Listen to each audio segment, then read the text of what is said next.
looking to connect a region of over 600 cultural bridges between our lands.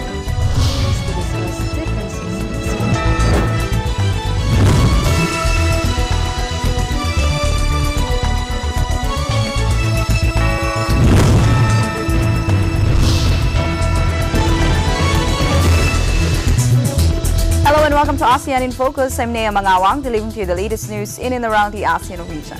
On today's headlines.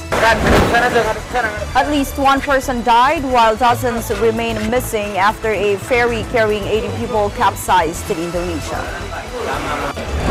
Thailand proposes new fund to boost sources of financing for transportation infrastructure and other projects in 5 Mekong River Basin countries. And later, an expert in Singapore will tell us how we can enhance the logistics network in ASEAN.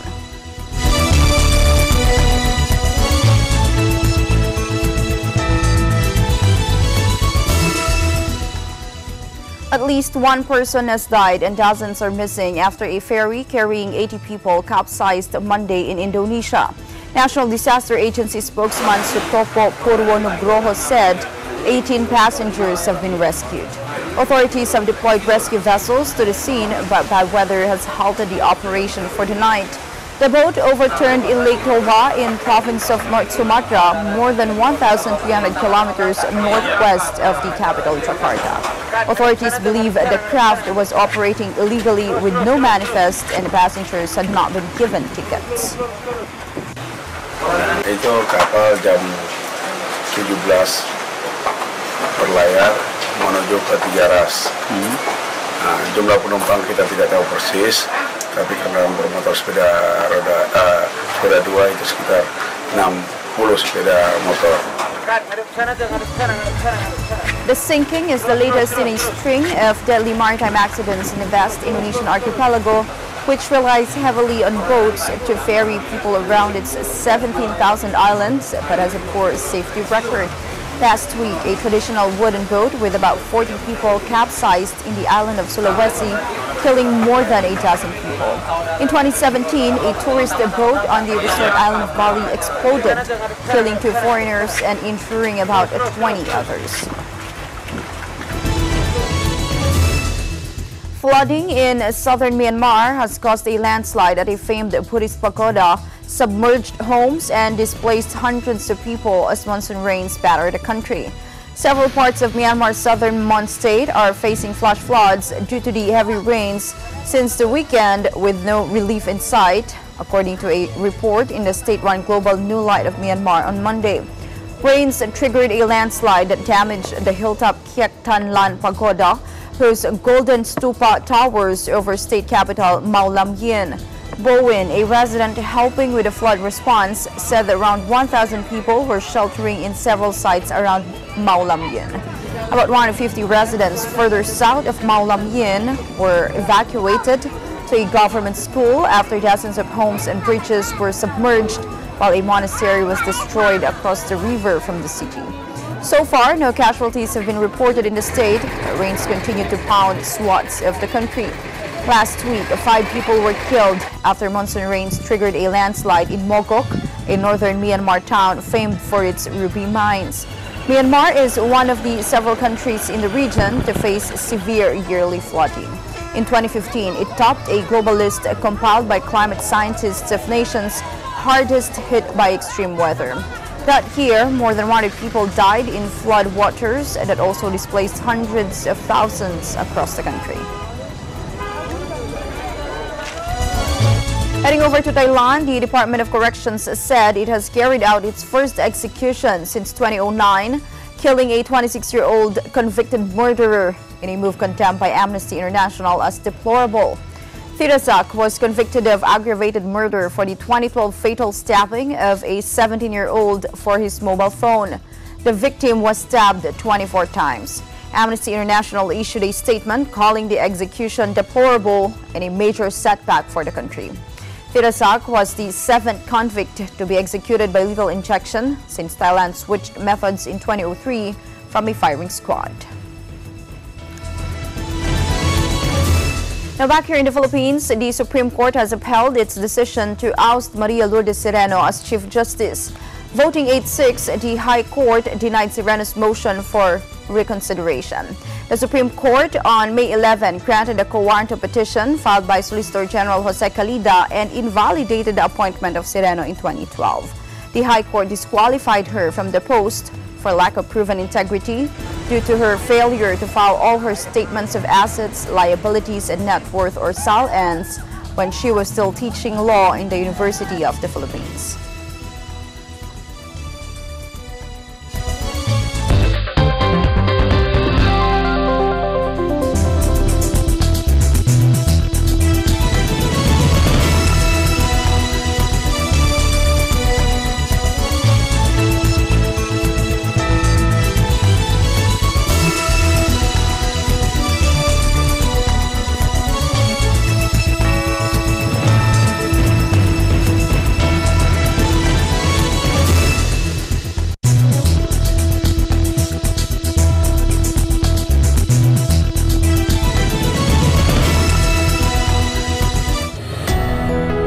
Welcome to the garden. A world that recaptures the value of life, creating your moments,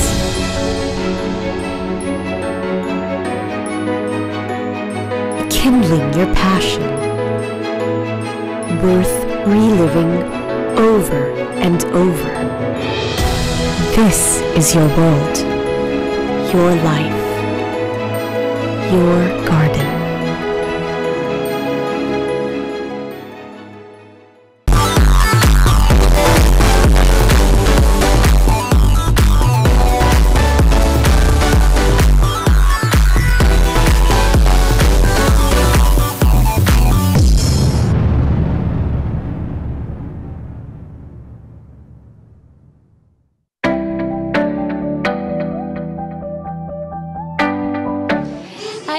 Tolentino, greeting you happy 50th anniversary Eagle Broadcasting Corporation.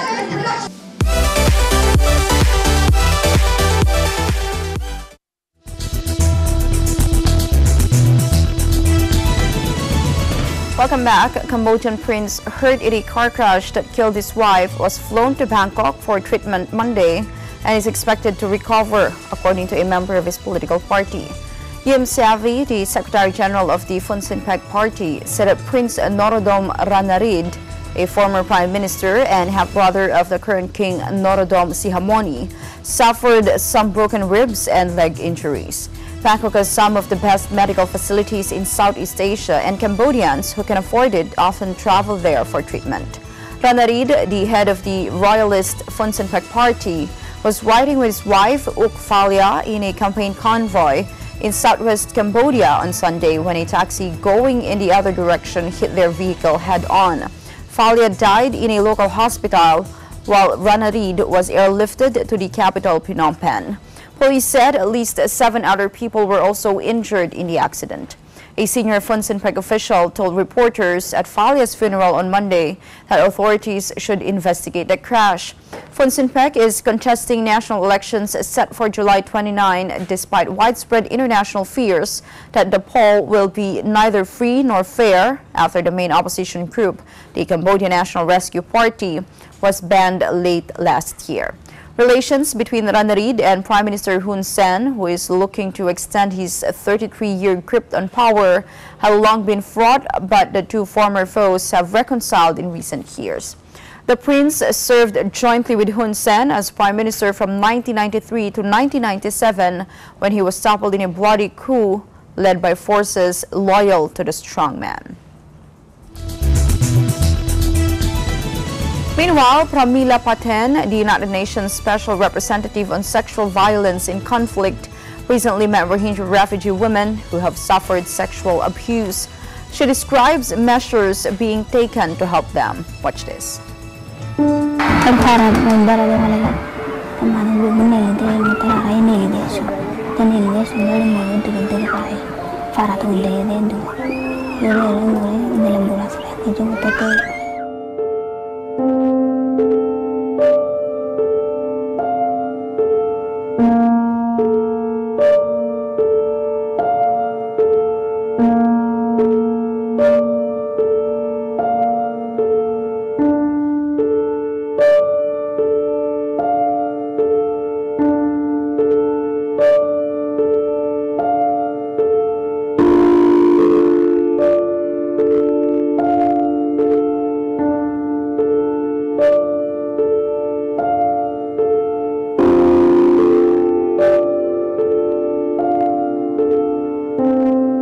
also have the stigma of a pregnancy as a result of rape, which makes it very hard for them to come out openly with the fact of their pregnancy.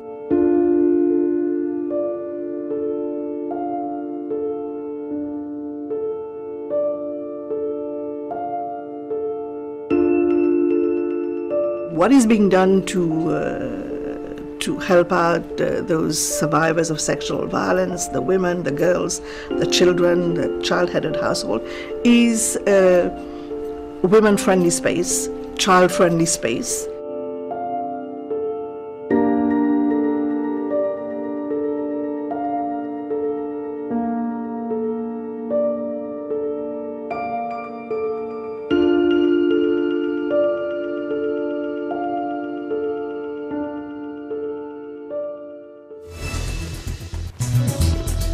To other news, Thailand has proposed starting a new Southeast Asian fund to boost sources of financing for transportation infrastructure and other projects in 5 Mekong River Basin countries. Thai Prime Minister Prayut Chan-o-cha made a proposal during a speech in Bangkok at the 8th Ayeyarwady Chao Phraya Mekong Economic Cooperation Strategy or ACMEC Summit, which was attended by leaders of Cambodia, Laos, Myanmar and Vietnam. Prayut said because Bangkok is spearheading the fund, it will contribute seed money. The Prime Minister made a proposal about the fund on the same day that leaders of the 5-member economic bloc adopted a 5-year master plan, which Prayut had described as the first of its kind in the sub-region. The master plan aims at propelling the economy in the basin by harmonizing trade and investment rules. Prayut said senior financial officials from the 5 nations would meet in Thailand later this year to discuss details for establishing the fund.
In these interesting times, these people have a big role to play. People behind news making. Your daily companions in service to humanity.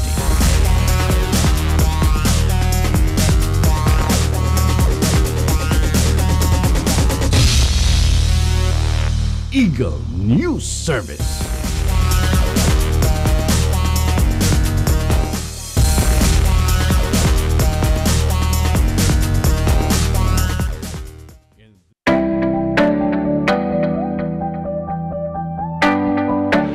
To the Eagle Broadcasting Corporation, happy 50th year anniversary. More power to you. Keep up the good work.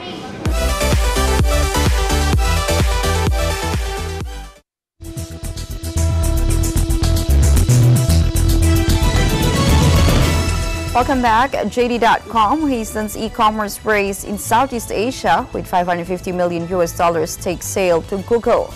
Under the arrangement, JD.com will sell a less than 1% stake to Google for $550 million. JD.com will also join Google Shopping, an advertising platform for online merchants, where its products will be available to consumers globally.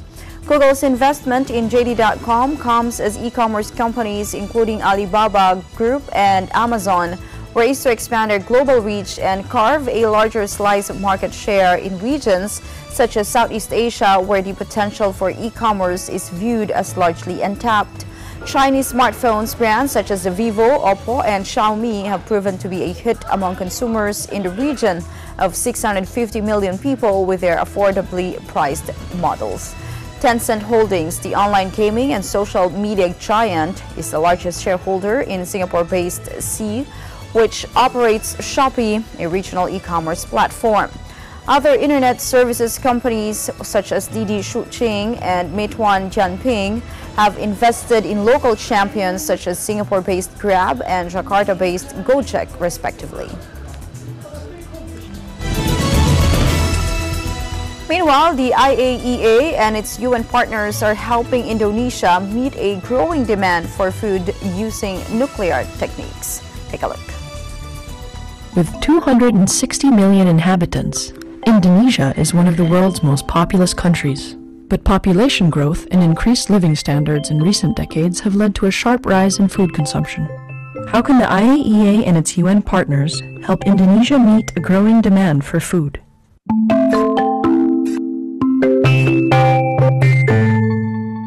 This is tempe, a protein-rich and nutritious food staple in Indonesia. Tempe is very popular. This is a favorite food for Indonesians. The country, however, imports a large proportion of the soybeans it needs to make tempe. In order to boost domestic soybean production, the government is using a nuclear technique to develop a variety of the plant that grows better. The nuclear technology is playing its role by improving the characteristics of these soybeans, so we can also select which soybean has high productivities.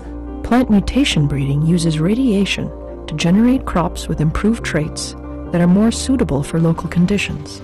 It's a tried and tested method used worldwide for decades. So the differences between the mutant variety in this local variety, we can see from the agronomic characteristic, such as for the high yield and also the good quality. Indonesia now aims to be self-sufficient in soybean and tempe production. Together with United Nations partners, the IAEA is helping the country meet this ambitious goal. The IAEA provides the technology part for the agriculture productivity. FAO enhances the dissemination of the seeds among farmers, and UNIDO will help in increasing the productivity of industrialization of tempe. This is a very important project because it covers or tackles a very important, I would say, strategic product for Indonesia, which is tempe, a principal food for more than 60% of the population. Increasing local soybean productivity would benefit Indonesian farmers, industries, and consumers. Finally, in today's program, how can we enhance the logistics network in ASEAN? Learn it from Dr. Bernard Leong, Head of Digital Services in Singpost, Singapore. We live in a digital world. Communications soar across borders with a swipe of a screen. Goods are sold in a global marketplace with a tap of a key. With the Master Plan on ASEAN Connectivity 2025, our goal is to improve the region's infrastructure to enhance the movement of people, goods and services. We aim to deepen regional linkages and enhance the region's physical infrastructure, institutions and people-to-people relations. Singapore sees the great potential of e-commerce in ASEAN. A study that was done by Temasek and Google last year showed that it is actually growing on a 36% year-on-year growth. This will reach about US 88 billion by 2025. To address this, Singpost has actually transformed itself from a national post to a global e-commerce logistics company. The ASEAN logistics network can be supported by a strong regulatory environment. This includes tariff-free trade policy to have goods that can freely flow across the logistics network within the ASEAN countries. Bridging the digital divide in ASEAN is critical to the socio-economic development in the region. The Master Plan will help to bridge the digital divide in ASEAN by improving the region's connectivity. It will support the adoption of digital technology and digital solutions throughout ASEAN and create international opportunities for even the smallest business. In Snapfit, we have collected consumer data in terms of who they are, how do they spend their money, where do they spend it, and when do they spend it. If this data is to be shared within the ASEAN region with proper governance policies, it could potentially transform the business landscape of ASEAN. This data is a powerful tool for businesses to know who the consumer are and to help businesses make better business decisions, not to rely on intuition but on reliable consumer data. Micro, small and medium-sized enterprises are crucial to ASEAN's success. Through supporting the adoption of digital technologies and promoting a positive digital environment, the master plan will ensure these companies and the region's economies continue to benefit and grow. It will help to connect businesses to the resources they need, open up fresh, innovative digital avenues to trade and finance. As we move into having the right policies, the programs and the incentives, putting in the payment gateway, tracking of the percentages of businesses to go online, it must be inclusive. The governments of all ASEAN member states must also penetrate to the rural areas. All member states need to be concerted in our effort as we integrate our SMEs to meet the demands of Industrial Revolution 4.0 so that they can contribute higher to the overall GDP of ASEAN. Cultivating a culture of sharing best practices on open data is a priority in ASEAN. The Master Plan on ASEAN Connectivity 2025 supports ASEAN ICT Master Plan 2020 to achieve the objective of open data network. It will guide ASEAN member states towards improving the delivery of publicly available information and public services as part of the focus to empower and connect citizens and stakeholders. Some of the biggest beneficiaries are citizens and local firms, and the largest opportunities are in sectors such as education and transport. For example, parents and students can now make more informed decisions about choices of schools, while travelers can make better informed decisions about travel modes and routes. In this world of open data, it's equally important to ensure a safe and trusted digital environment in ASEAN. The Master Plan will enhance personal data protection and data management in ASEAN by identifying best practices, potential areas of improvement, and exploring opportunities to build a safe and trusted digital ecosystem in the region. The Master Plan on ASEAN Connectivity 2025, connecting ASEAN to a digital world of opportunities.